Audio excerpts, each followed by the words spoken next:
sintomas, investigação, pesquisa, diagnóstico, ciência, tratamento, tecnologia, habilidade, dedicação, Medical TV, a vida e a medicina, Medical TV.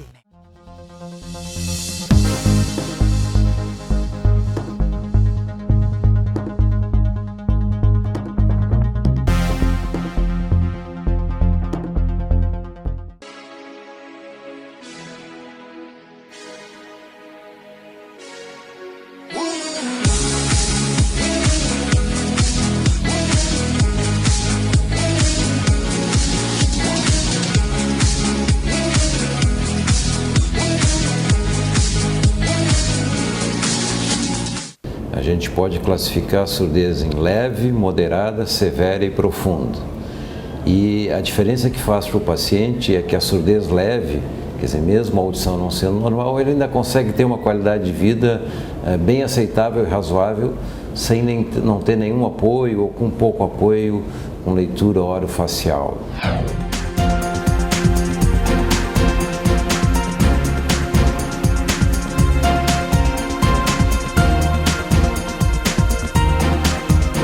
O paciente que tem uma surdez moderada, uma perda de audição moderada nos dois ouvidos, ele vai ter já dificuldade de ter essa vida, de desempenhar suas atividades diárias, sociais e de trabalho normalmente, a não ser que ele tenha algum processo de reabilitação. O mais comum deles, principalmente nas pessoas de idade, é o uso de aparelhos de audição, os aparelhos convencionais de audição.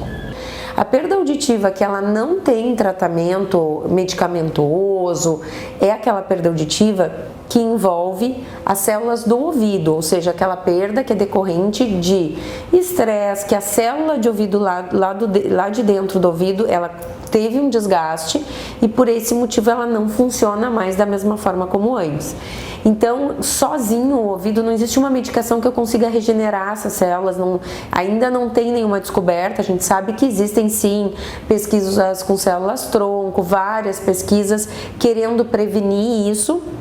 E muitos cientistas pesquisando isso, mas atualmente a gente não tem regeneração de célula do ouvido interno. Os adultos jovens ou pessoas de meia idade que têm necessidade de usar o aparelho, o grande empecilho que tem no uso do aparelho realmente é o padrão estético, né?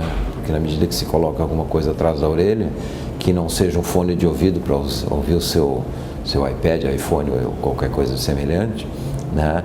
Ele vai estar chamando a atenção que tem coisa e erroneamente confundindo com o processo de envelhecimento. As pessoas que usam o aparelho acabam se sentindo mais velhas, digamos assim. O que acontece? Grande parte da população se beneficia dos aparelhos auditivos convencionais, que hoje acabam sendo usados de uma maneira muito mais frequente e muito mais gente realmente está aceitando o uso porque ficaram discretos, a qualidade sonora melhorou muito, se aproximou muito da audição natural mesmo. Então, o que antes as pessoas tinham dificuldade em se adaptar a um aparelho auditivo em função de que esteticamente era muito grande, ou que o som era muito robotizado, ou que sentiam muitos barulhos ambientais, a nossa realidade atual mostra que isso realmente houve uma evolução muito grande. E hoje em dia a gente tem próteses auditivas praticamente imperceptíveis nas mulheres que têm cabelo maior, então isso é totalmente aceitável, né? Mas digamos assim, uma luta difícil de se convencer esses pacientes. Atualmente, os aparelhos auditivos, eles não têm essa sensação de amplificação. O que o paciente sente é que ele volta a entender melhor as pessoas sem a necessidade de ouvir tanto barulho ambiental como era no passado. Então, isso está popularizando e, obviamente, mais pessoas estão buscando. Hoje em dia, o que facilitou muito, que as empresas que comercializam os aparelhos de audição, elas fazem o que nós chamamos de teste domiciliar, ou seja, se testa esse aparelho numa cabine acústica e se regula ele de acordo com os dados daquela perda auditiva do paciente. E as empresas cedem esse aparelho para que ele use no seu dia a dia, no seu ambiente normal de trabalho, de rua, de escritório, seja lá do que for. E com isso realmente o paciente vai ter uma condição de comparar a sua vida sem o aparelho, usando os dois aparelhos, quando é o caso, ou usando um aparelho também, como é o caso. Isso melhorou muito a qualidade que a gente tem de ter uma certeza que esse paciente vai se beneficiar. Se eu pegar esse indivíduo, colocar um aparelho auditivo que não tenha filtros a ponto de selecionar a voz do interlocutor que está na frente, diminuir barulho ambiental, essa pessoa vai estar sendo exposta de uma hora para outra a um ambiente extremamente competitivo, ou seja, ele vai receber sons de todos os lados, mais o do interlocutor, e esse som vai chegar todo ao mesmo tempo ao cérebro, dando uma tarefa que ele não estava mais acostumado a fazer. E para isso o cérebro precisa se acostumar a fazer. Existem aparelhos que ajudam, ou seja, que deixam focando mais no interlocutor e diminuindo esses barulhos ambientais, favorecendo esse entendimento em ambientes ruidosos e, obviamente, o trabalho que a fonoaudióloga faz de orientação de como compensar, porque isso é uma estratégia que o cérebro faz automaticamente em pessoas que não têm perda auditiva, mas quando a gente fica em privação muito tempo, a gente desaprende a fazer e a gente tem que estimular o cérebro a fazer, como se fosse uma fisioterapia cerebral feita através da orientação fonoaudiológica e da adaptação do aparelho auditivo. Se essa surdez é um pouco mais intensa, a gente classifica ela como a surdez severa, mesmo com o uso de aparelho, ele precisa de outros apoios, como apoio visual, como leitura labial, com gestos e coisas, para ter um desempenho aceitável do ponto de vista também social e familiar e de trabalho. O que a gente tem hoje no Brasil é o que o mundo todo tem, tanto em termos de aparelhos auditivos, dispositivos implantáveis, implante coclear. Existe sim no Brasil uma regulamentação do que é trazido aqui para dentro, mesmo que um produto seja, por exemplo, autorizado pelo FDA lá fora, a Anvisa exige que todo produto de saúde seja regulamentado por ela, e em função desse trâmite existe um delay de lançamento entre Europa, Estados Unidos e Brasil, em torno de 6 meses, às vezes, dependendo do processo da Anvisa, 8 meses.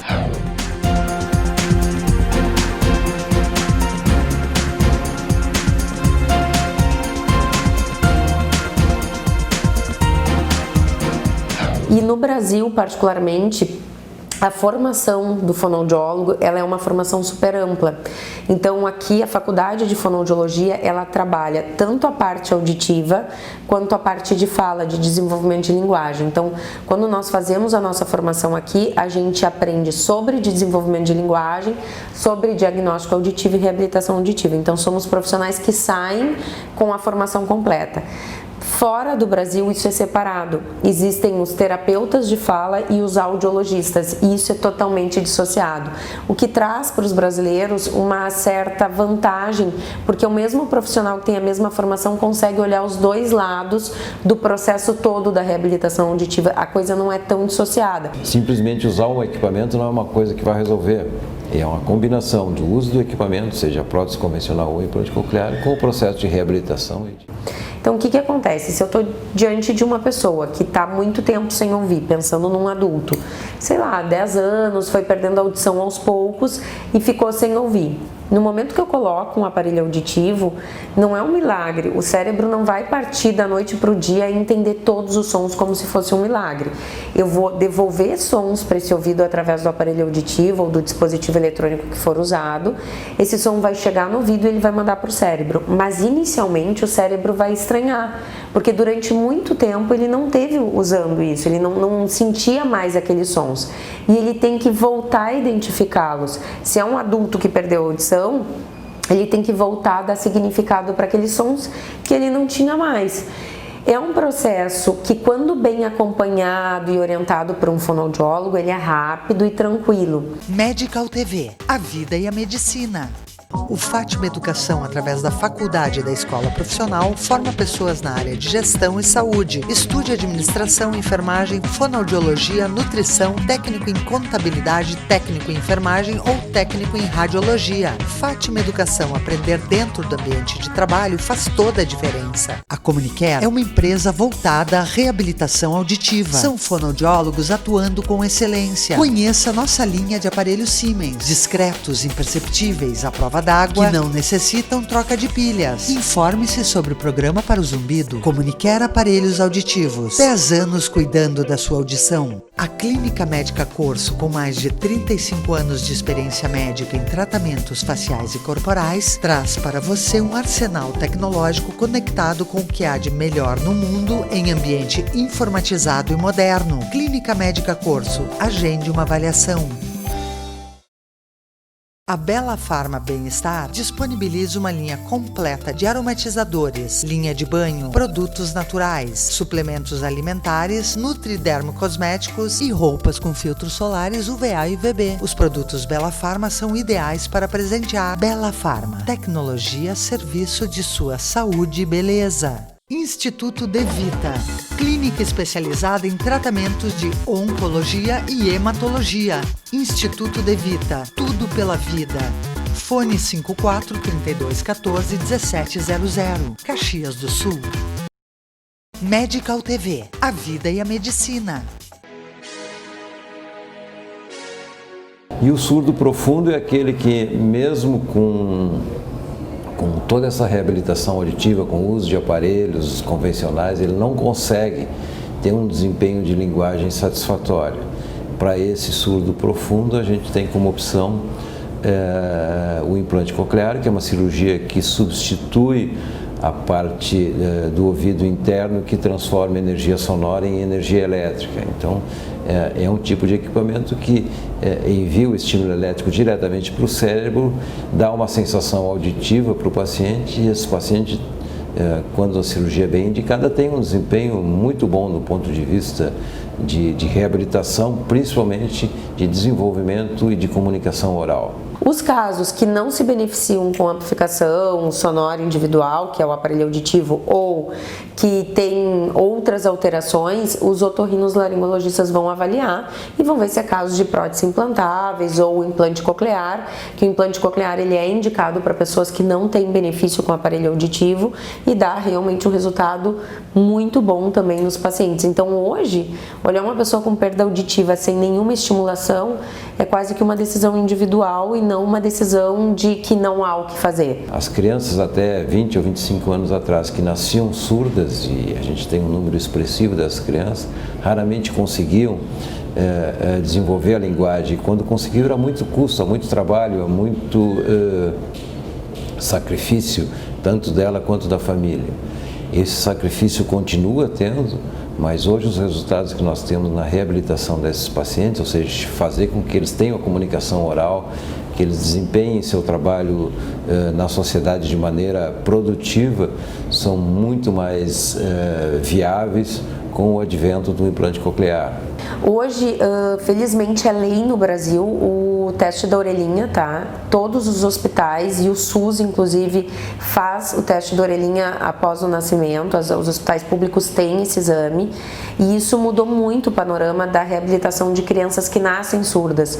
O importante é que essa criança desenvolva uma linguagem, que essa criança seja alfabetizada, que tenha uma educação, preferencialmente junto com as crianças normais, né, para não sentir separada, né. O que a gente vê atualmente é um diagnóstico super precoce, então é comum a gente ter crianças com 2 meses, 3 meses já com a perda auditiva diagnosticada, confirmada e entrando em reabilitação. Quanto mais precoce a reabilitação feita, menor vai ser o atraso no desenvolvimento de linguagem da criança. Por quê? A criança ela vai aprender a falar, ela vai se comunicar a partir da audição. A gente divide entre duas classes de pacientes, ou seja, o que é surdo pré-lingual, ou seja, perdeu a audição antes de adquirir a linguagem, e o que é surdo pós-lingual, ou seja, aquele que fez a sua perda auditiva após ter uma linguagem oral. A grande diferença é que o que é surdo pré-lingual, se não for estimulado, seja com próteses auditivas, seja com o próprio implante coclear, ele não vai desenvolver linguagem, então ele não vai conseguir se comunicar. Então, felizmente, hoje a gente vê crianças que nasceram surdas e que têm um desenvolvimento de linguagem igual de uma criança que nasceu ouvinte. Por quê? Porque hoje a política de prevenção auditiva e de diagnóstico precoce efetivamente está funcionando no Brasil. Então, muitas vezes isso passa desapercebido até pelo pediatra, pode passar percebido pela mãe, mas a criança que está aumentando muito o volume da televisão, que não está respondendo, que está muito distraída, né? É uma criança que vale a pena ser investigado, porque a persistência de uma perda pequena por um tempo grande vai realmente proporcionar um retardo nessa aquisição de linguagem, vai uma dificuldade na correção dessas trocas de letras, né, na primeira infância. Então, realmente assim, aparentemente está normal, mas isso tem que ser corrigido. Pensando no público infantil, os brinquedos que são regulamentados pelo Inmetro, eles colocam um limite da intensidade sonora. Por isso que os pais, quando compram um brinquedo, sempre eles têm que estar atentos não só à questão da regulamentação do Inmetro para as peças não se desfazerem, serem um risco de asfixia para a criança, mas também quando a gente está diante de um brinquedo sonoro, o Inmetro vai dar a segurança de que aquele som é seguro para a criança. Então, isso é um cuidado que os pais devem ter.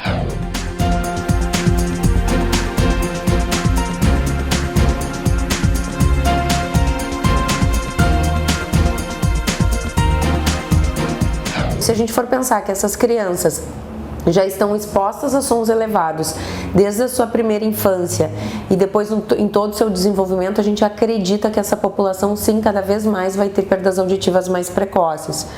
Por quê? Porque a célula do ouvido ela envelhece. Quanto maior o estresse causado nela, a estimulação feita, obviamente mais precoce esse envelhecimento.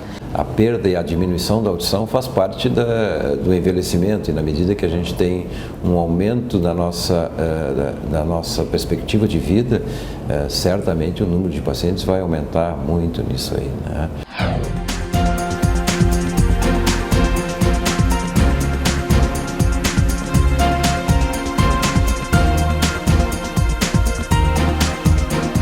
Tem famílias que as pessoas têm 90, 95 anos e têm uma audição praticamente normal. Tem outras que a partir dos 45, 50 já começam a ter perda auditiva. Nós não estamos falando de nenhuma doença de ouvido. Evidentemente que existem doenças que podem causar uma diminuição mais precoce dessa audição, né? Processos infecciosos, inflamatórios, perfurações timpânicas, etc, etc, etc, né?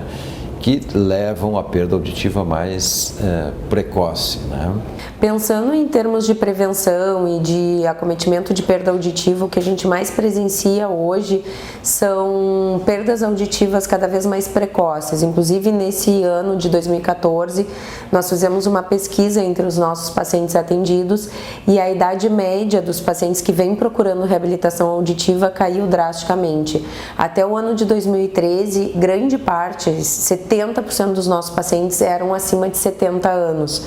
E nesse ano de 2014, a gente observou que eles partiram agora de mais de 60 anos. Grande parte está acima de 60 anos.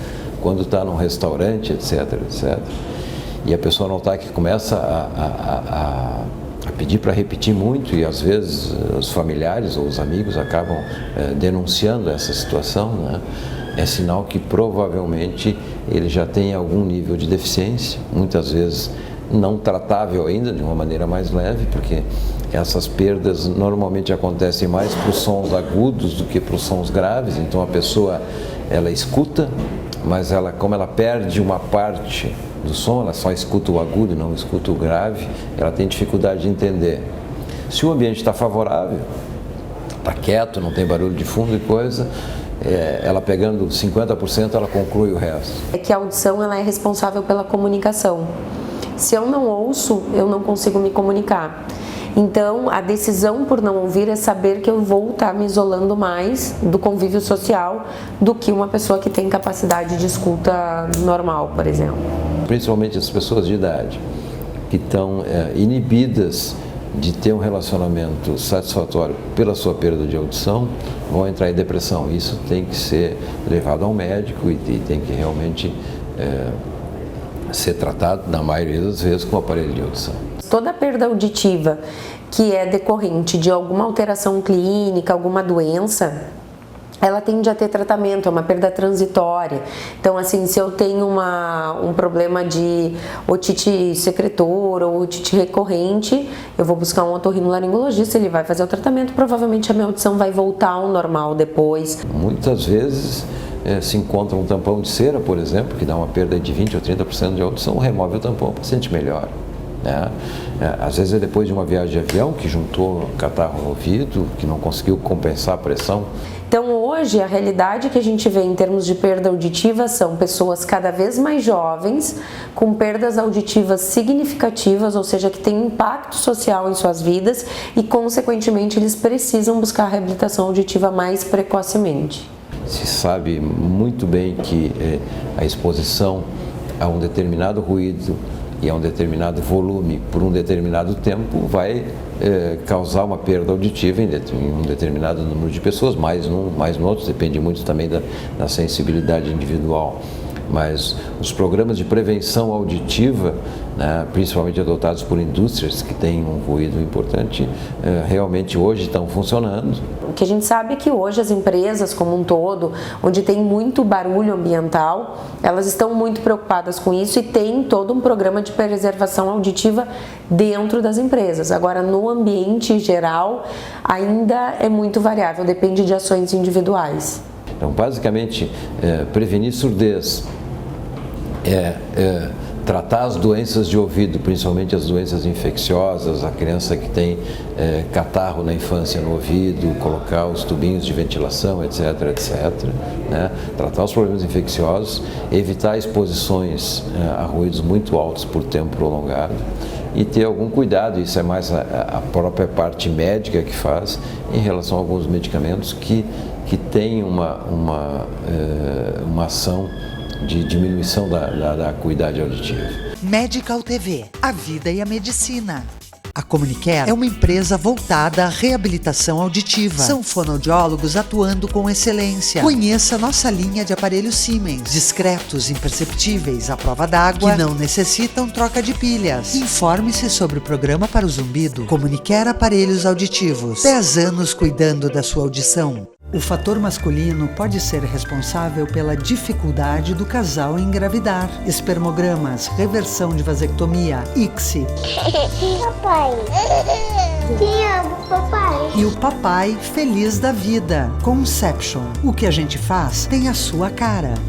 Antonella Condomínio Club, um lugar em meio à natureza onde seus filhos podem brincar livremente. Segurança, lazer, tranquilidade e perto de tudo. Antonella Condomínio Club, projetado para quem deseja viver plenamente. Um produto ANC, preparando a base para o futuro. Há 35 anos, o Alfa Laboratório constrói uma história de bons resultados ao seu lado, sempre cuidando de você e de quem você mais ama. Alfa Laboratório, para a vida inteira. A Trussardi apresenta peças feitas com as melhores matérias-primas do mundo com um toque incomparável. A qualidade Trussardi faz a diferença. Design italiano, estilo luxuoso e uma cama dos sonhos. Os lançamentos Trussardi estão na Mix Home, no Hiper Zafari e Guatemi. Medical TV, a vida e a medicina. Ainda a catarata nos pacientes de mais idade é a principal causa de perda de visão. E é uma causa de visão que pode ser tratada. Então, os pacientes que têm perda de visão pela catarata, esses pacientes, depois da cirurgia de catarata, eles podem ter uma reabilitação visual total. Hoje a catarata, a gente tem uma tecnologia de ponta para o tratamento da catarata que hoje a vasta maioria das pessoas se reabilita, se recupera a visão a pleno com a cirurgia da catarata. O grande desafio dos pacientes com catarata é o acesso à cirurgia, que isso no Brasil é muito complicado, que pacientes não têm acesso à medicina. Então é limitado o acesso à medicina. Então quando esses pacientes que às vezes completamente cegos têm um acesso a uma cirurgia de catarata, que é uma cirurgia que pode levar 20, 30 minutos, os pacientes podem sair da cirurgia já enxergando completamente. Então é o quadro, digamos assim, um quadro ótimo da reabilitação.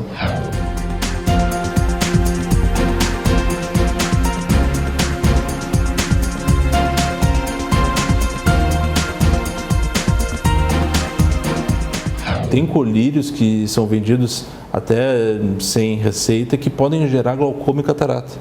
Então, são colírios que têm um corticoide, tem um composto que pode gerar glaucoma e catarata se usado principalmente em bastante tempo. Então, realmente não é indicado automedicação para nada, inclusive para colírios. Existem colírios que são vendidos como lubrificantes, que têm conservantes que podem causar dano à córnea. Então, a gente sabe que hoje em dia a gente está buscando colírios sem conservantes para ter a menor toxicidade possível para a córnea, e tem colírios que são vendidos abertamente que tem uma toxicidade alta. Então a gente tem que ter muito cuidado com o uso de colírio, idealmente sempre por prescrição médica. Que uma glaucoma é uma doença que tem que ser diagnosticada cedo e ser tratada cedo para não ocorrer na irreversibilidade. Quando a maioria das doenças que atacam a visão, elas tiram uma visão que a gente chama de visão central, visão nítida, que é aquela visão onde a pessoa olha diretamente, o glaucoma ele tira a visão periférica.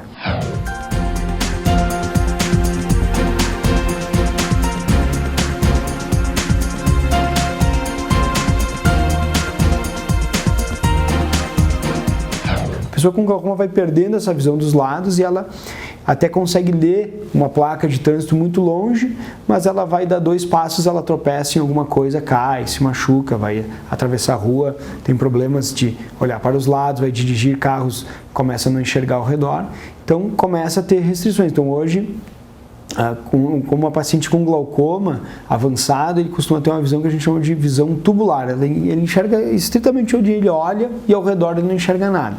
Ele vai se beneficiar de medidas comportamentais, seja, por exemplo, com o uso da bengala para achar o caminho onde ele está andando, para não tropeçar, não bater.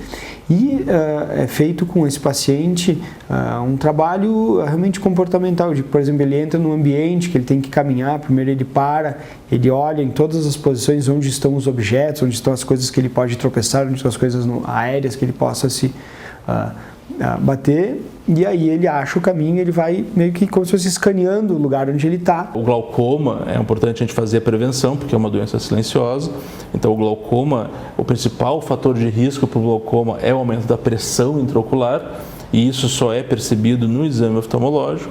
Então, pelo menos ter uma avaliação inicial é fundamental. Isso é feito numa consulta geral. O glaucoma mais comum, que é aquele genético, herdado de família, que é diagnosticado cedo e tratado cedo com o controle da pressão intraocular antes da deterioração do nervo óptico, essa pessoa consegue ter vida normal o resto da vida. Claro, precisa fazer o tratamento, seja com medicamento, seja com cirurgia, e atingindo esse objetivo, que é o controle da pressão intraocular, antes de haver a deterioração do nervo óptico e por consequência do campo visual, essa pessoa tem uma vida normal. Outras causas, principalmente nos pacientes mais também de idade, que podem gerar baixa de visão no Brasil ainda, é a diabetes. A diabetes, ela pode afetar a visão de várias maneiras. Catarata ela pode causar a retinopatia diabética, que quando afeta a retina, e é um quadro silencioso. Então, até chegar ao ponto de baixar a visão, a diabetes é silenciosa, ela não dá nenhum sinal. Então, o importante nesses pacientes com diabetes é o acompanhamento médico. Então, eles têm que ter acesso a um retinólogo, a um médico que seja capaz de examinar o fundo de olho, examine e trate antes das complicações graves. Quando chega a complicação grave, às vezes não tem mais volta. Outras causas, daí mais na população jovem, crianças, existem os problemas da motilidade ocular, o estrabismo, e outras causas também de perda de visão na primeira infância e na infância. E isso, na verdade, pode gerar um quadro chamado de ambliopia. Ambliopia é quando um olho, por não ter um estímulo visual, ele não aprende a enxergar. E quando ele não aprende a enxergar, depois como o paciente ele busca atenção médica, não tem mais volta. Então, às vezes, depois com 9, 10, 11 anos, o paciente descobre que não enxerga de um olho e esse olho não tem mais volta. Então, a gente tem que fazer também um diagnóstico precoce. Quando faz diagnóstico precoce, existe tratamento e consegue reabilitar esse olho, o paciente pode ter uma vida normal. Então, o que é o teste do olhinho? É quando o médico observa o reflexo vermelho do olho, isso é normal. O que é anormal é quando não existe esse reflexo vermelho, o reflexo fica branco. Isso é anormal e pode ser muito grave. Então, uma coisa muito importante, os pais, quando eles observam, tiram uma foto e vê que um olho está com reflexo vermelho e o outro olho não, isso pode ser um sinal de doença grave. Tem que ser buscado atenção médica. Então, os pais têm que prestar atenção como a criança se envolve no ambiente, como que ela se desenvolve, que a visão sempre está ligada a isso. Medical TV, a vida e a medicina. O grupo de cirurgiões que atuam na Clínica Ramos apresenta o primeiro laser femtosegundo para a cirurgia de catarata do estado. O laser separa os tecidos da córnea sem bisturi de forma precisa, abrindo o cristalino e fragmentando o núcleo. Após o laser, os fragmentos do núcleo são retirados do olho e realiza-se um implante de lente intraocular que reduz a necessidade de óculos após a cirurgia. Catarata Laser, tecnologia que você encontra na Clínica Ramos e Associados. Em 2014, a gente fez muito para você acreditar em um 2015 melhor. Pego a água da torneira, encho a chaleira e vou esquentar para fazer o chimarrão. Sem água é bravo. Aqui nunca fartou. A melhor vantagem de ter uma escola de turno integral, esses filhos vão estar bem cuidados, é maravilhoso. E o trabalho vai continuar. Para você e toda Caxias ter um feliz 2015. Prefeitura de Caxias do Sul. Da fé e do trabalho. Antonella Condomínio Club, um lugar em meio à natureza onde seus filhos podem brincar livremente. Segurança, lazer, tranquilidade e perto de tudo. Antonella Condomínio Club, projetado para quem deseja viver plenamente. Um produto ANC, preparando a base para o futuro. Instituto De Vita, clínica especializada em tratamentos de oncologia e hematologia. Instituto De Vita, tudo pela vida. Fone 54-3214-1700, Caxias do Sul.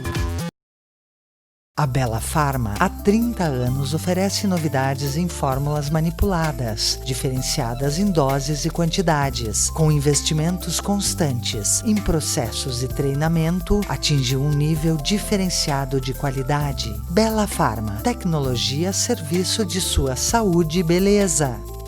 Medical TV, a vida e a medicina. Na nossa região aqui da Serra, de Caxias do Sul, a gente tem assim uma suspeita pela própria genética e pela questão das alergias serem muito frequentes.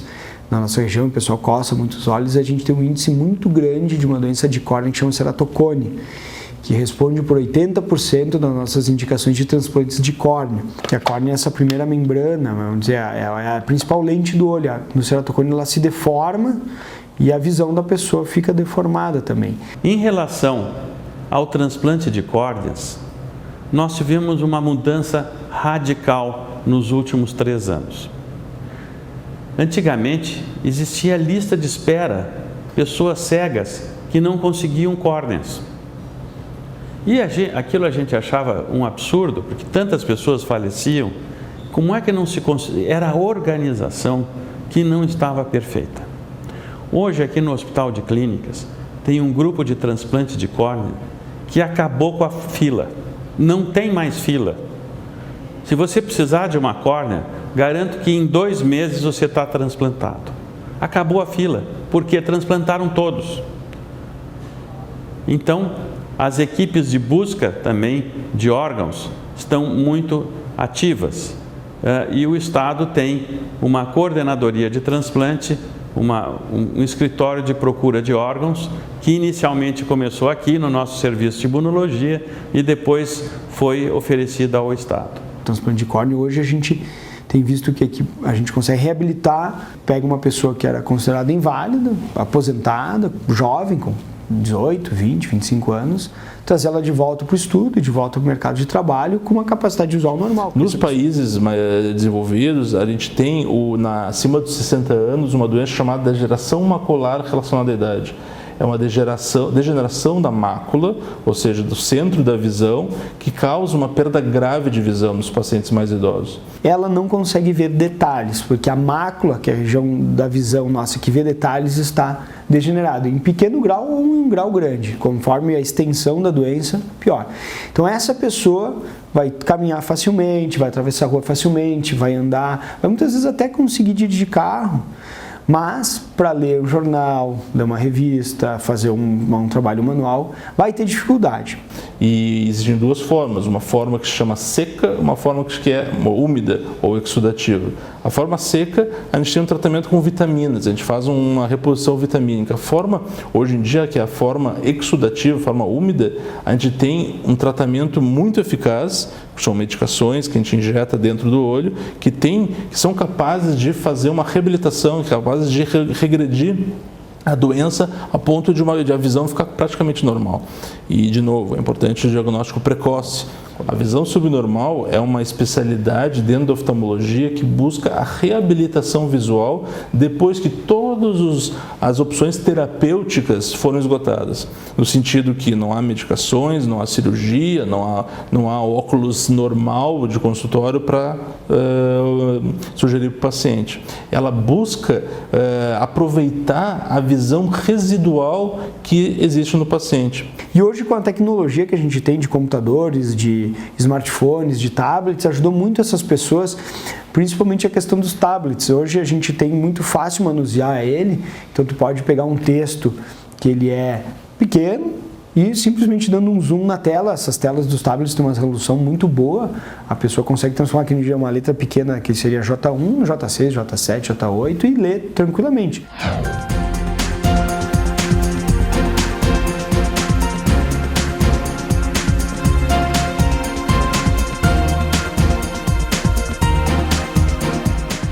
Tem outro recurso que esses novos smartphones têm, os tablets têm, que a pessoa pode selecionar o texto que ela quer ver e o aparelho fala o que está escrito. Então, estamos em Caxias para mostrar como é a acessibilidade aqui nessa cidade tão progressista. O nosso ambiente ele não está preparado para pessoas com deficiências visuais. A família é importante, a escola, os amigos, mas aquele algo mais a gente encontra na instituição, que nos dá essa autonomia, que eles são preparados e não medem esforços para que tenhamos nós essa inclusão, que não é plena, mas quem sabe um dia nós tenhamos uma inclusão plena, né? Então, às vezes, a gente se depara com alguma situação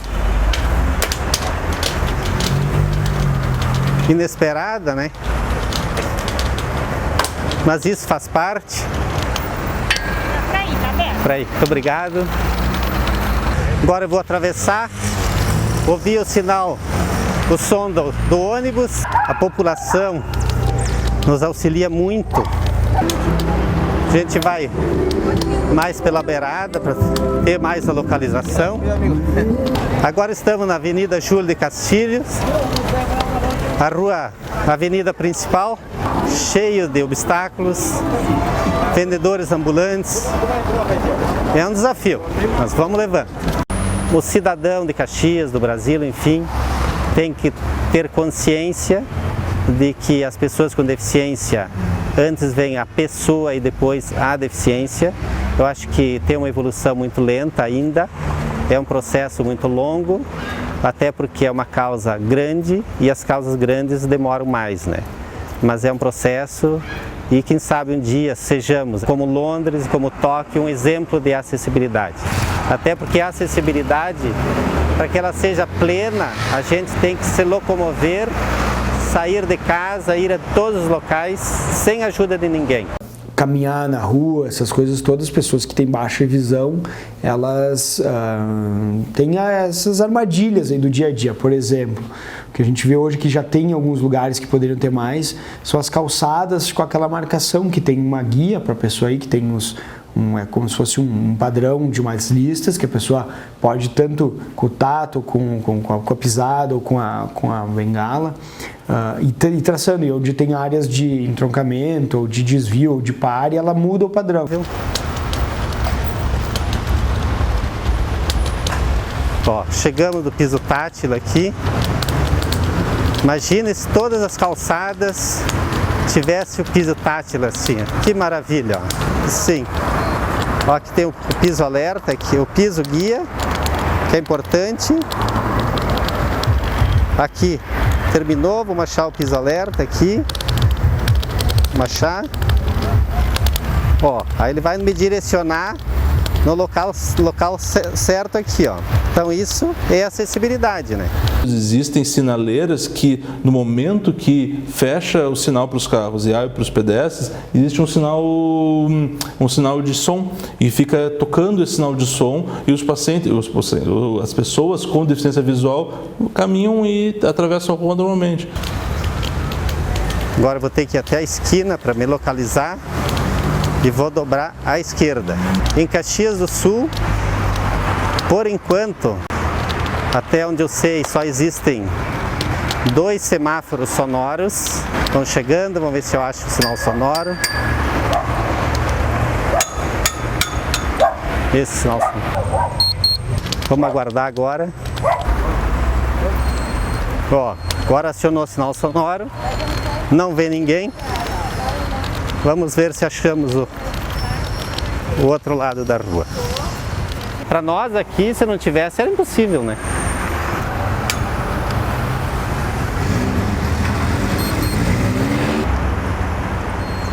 Ó, acionou o sinal, nenhum barulho, vamos com segurança, tranquilidade.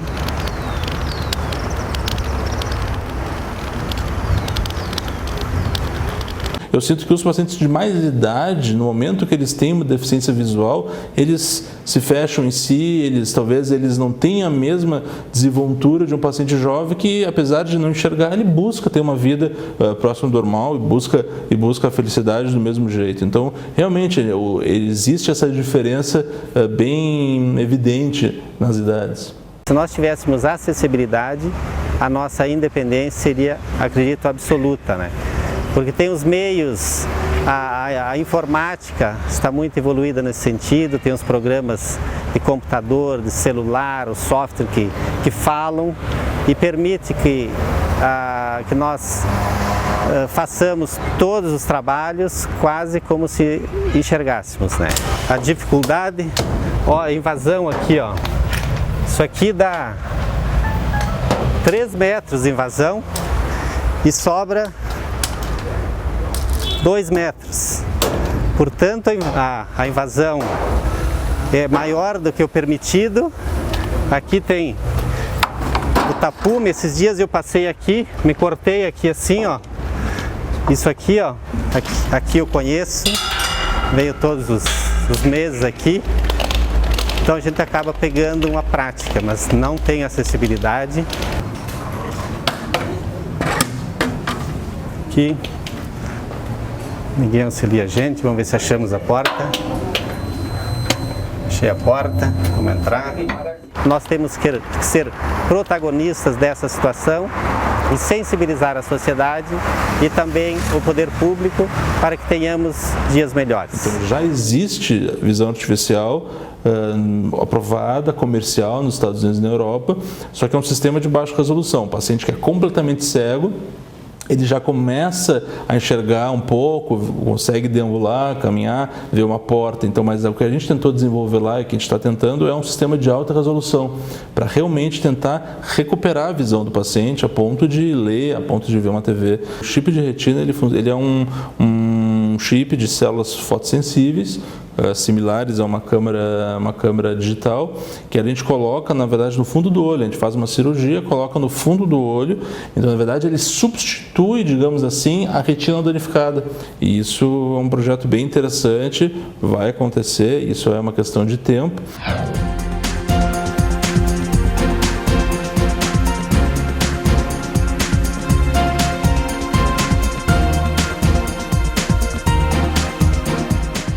Outras questões que estão realmente em pauta no mundo inteiro é a questão da terapia celular, né, das células-tronco, terapia gênica também. Então, na verdade, a gente vai ter nos próximos 5 a 10 anos uma grande revolução no sentido de melhora no tratamento dessas causas graves de cegueira, de perda de visão, e realmente vai ser uma época muito interessante para esses casos. Medical TV, a vida e a medicina.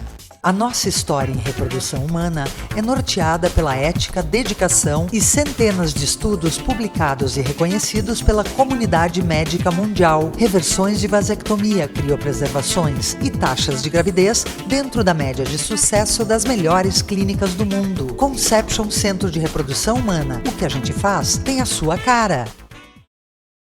Em 2014, a gente fez muito para você acreditar em um 2015 melhor.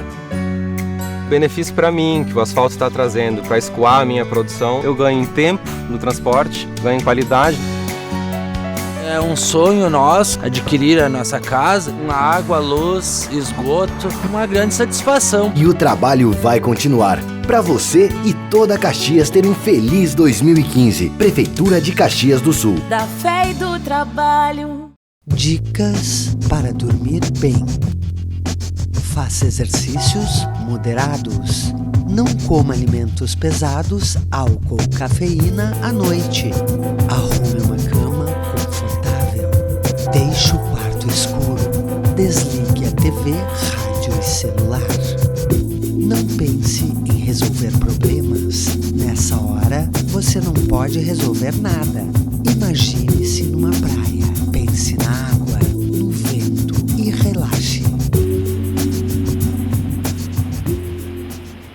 A Trussardi apresenta peças feitas com as melhores matérias-primas do mundo com um toque incomparável. A qualidade Trussardi faz a diferença. Design italiano, estilo luxuoso e uma cama dos sonhos. Os lançamentos Trussardi estão na Mix Home, no Hiper Zafari e Guatemi. O Fátima Educação, através da Faculdade da Escola Profissional, forma pessoas na área de gestão e saúde. Estude administração, enfermagem, fonoaudiologia, nutrição, técnico em contabilidade, técnico em enfermagem ou técnico em radiologia. Fátima Educação, aprender dentro do ambiente de trabalho faz toda a diferença. A Clínica Médica Corso, com mais de 35 anos de experiência médica em tratamentos faciais e corporais, traz para você um arsenal tecnológico conectado com o que há de melhor no mundo em ambiente informatizado e moderno. Clínica Médica Corso, agende uma avaliação. Há 35 anos, o Alfa Laboratório constrói uma história de bons resultados ao seu lado, sempre cuidando de você e de quem você mais ama. Alfa Laboratório, para a vida inteira. Medical TV, a vida e a medicina.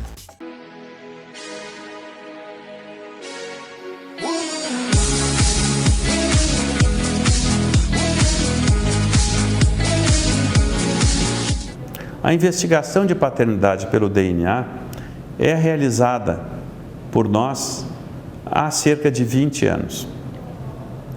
Então, houve também um progresso no estudo do DNA para investigar uma paternidade.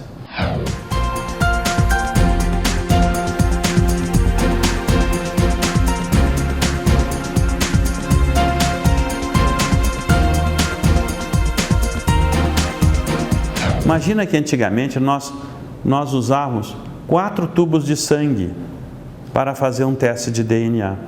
Hoje nós usamos uma gota de sangue. Uma gota de sangue tirada do dedo é colocada num papelzinho, né, especial, e dali nós cortamos 1 milímetro, 2 milímetros daquele papel e amplificamos o DNA e fazemos o perfil genético da mãe, do filho e do suposto pai. Bom, então houve também um avanço significativo na investigatória de paternidade. E os métodos também evoluíram. Então, desde aqueles que eram demorados, para depois, hoje, os chamados microsatélites do DNA, depois foram descobertos locais do DNA só dos homens, do cromossomo masculino Y. Então, por exemplo, eu posso tirar sangue de uma pessoa e ver se ela é da linhagem masculina de uma outra família. Nós aqui no Hospital de Clínicas fomos estudar um outro perfil, que é o perfil do cromossomo X. Esses sexuais nós temos o XX e o XY. Então observem, o homem passa o Y para os seus filhos homens. E o X ele passa para suas filhas mulheres. Então nós podemos estudar a investigação de paternidade pelo X e pelo Y, e isso facilitou mais, e outros estudos podem ser feitos quando antigamente não conseguíamos analisar da onde é que vinha aquele marcador do X ou do Y. Então isso amplificou muito os nossos estudos do DNA. Os métodos de extração, de retirada do DNA, também sofreram modificações ou melhorias, né? Hoje extraímos DNA de praticamente tudo. Se tiver DNA, nós chegamos nele. E então chegaram os testes de DNA em ossos, que antigamente, quando começamos, nem se passava a pensar tirar o DNA de dentro de um osso. Um cidadão me procurou e disse assim: eu tenho dúvidas sobre a minha origem. Eu não sei se eu fui adotado ou eu sou filho dos meus pais. E ele trazia junto um saquinho com fios de cabelo da sua mãe, que tinha falecido há 6 meses. O pai já tinha falecido há mais anos. Aí eu fui olhar os cabelos, ele tinha cortado os cabelos com uma tesoura. Não adianta. O DNA está no bulbo, está na raiz do cabelo. Então eu disse: olha, meu senhor, nós não vamos poder fazer o teste porque o senhor cortou o cabelo. Se o senhor tivesse arrancado, seria diferente. Mas veja o seguinte: o senhor, por acaso, a sua mãe faleceu e a casa dela, não, o apartamento onde ela morava, está lá intacto. Nós só fechamos a porta. Então o senhor vai lá e vê se me encontra a escova de dente dela. E ele foi. Me trouxe no outro dia a escova de dente da mãe. Como eu disse, hoje nós extraímos DNA de qualquer coisa, até de escova de dente. Extraímos o DNA da escova de dente dessa senhora falecida há 6 meses. Fizemos o perfil genético dela e comparemos com seu filho.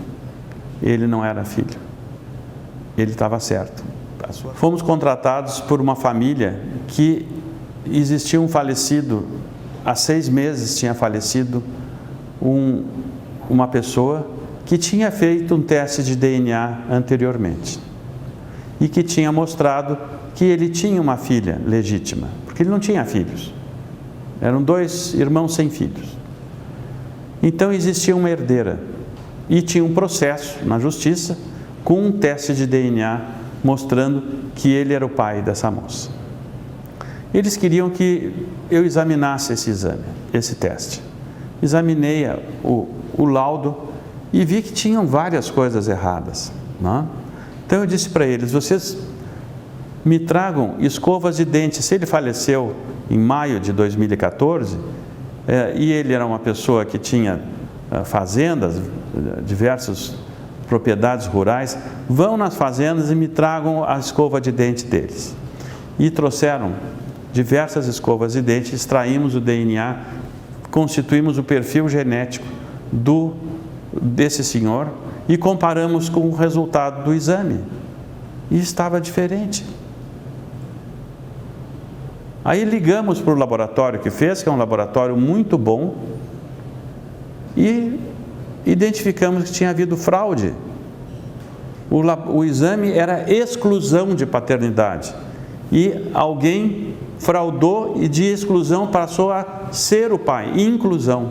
Então nós vamos conhecer o laboratório agora, vamos entrar numa área onde nós trabalhamos com a tipagem HLA e a prova cruzada pré-transplante e depois a área que se extrai o DNA das células. Tudo é feito nesse laboratório com um código de barras. O robô reconhece cada amostra por código de barras. Esses códigos de barras vão adiante. A confiabilidade dos resultados também acontece pelo uso desse código de barras, que tudo aqui é código de barras. Não existe quase possibilidade de que possa se trocar uma amostra por outra. Realmente é um dos poucos laboratórios do país que tem esses robôs que auxiliam muito ao nosso desenvolvimento. Tanto que não seria possível ter estudado 350 mil amostras de sangue para o registro de doadores de medula óssea se não fossem aparelhos como esse. Agora vamos entrar numa área especial do laboratório onde normalmente se troca de avental por causa da contaminação, não por micróbios, a contaminação por DNA. Aqui nessa sequência vocês observam são os amplificadores de DNA. São máquinas que fazem a multiplicação do DNA por milhões de vezes.